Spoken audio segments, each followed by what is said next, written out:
केतली में खौलती चाय ने चीनी को छेड़ते हुए कहा, देखो, मैं हूँ तो तुम हो, मुझसे ही तुम्हारे जीवन की रंगत है। कुछ बात समझ में आई रानी?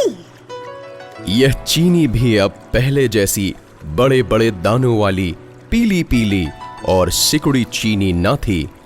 वक्त ने रिफाइंड कर दिया था उसे। मटक कर झट से बोली, मेरे बिना कौन सी तुम्हारे जीवन में मिठास रह जाएगी भला? मेरे आने के बाद से ही तो आसपास वालों ने हमारे में इंटरेस्ट लेना शुरू कर दिया है। इससे पहले चाय की पत्ती कुछ उत्तर देती, उछलकर पानी बोला, अपनी अपनी बड़ाई करने से कुछ ना होगा बहनों, पता है जल ही जीवन है। आगे वह बोला, सच तो ये है कि जब तक मैं लोगों की आंखों में रहूंगा, कोई उसका बाल बांका भी ना कर पाएगा। तभी बगल से मलाई रानी चिल्लाई, मैं कभी तुम लोगों के निजी मसलों में दखल नहीं देती।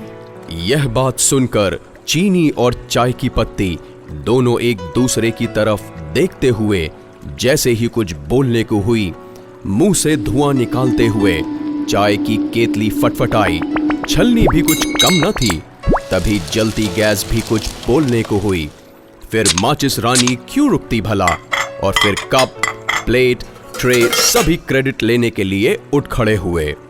उस वक्त सभी के बीच क्रेडिट लेने की होड़ मच गई।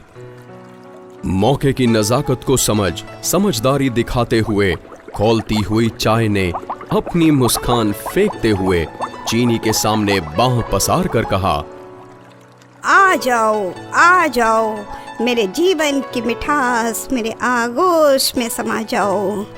सच तो यह है कि अपने आप पर इतराती मैं कभी तुम्हारे वजूद को समझ ही ना सकी।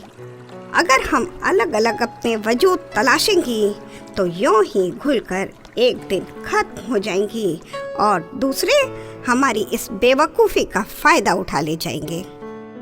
ठीक कहा तुमने बहन, हमें हर किसी के महत्व को समझना चाहिए।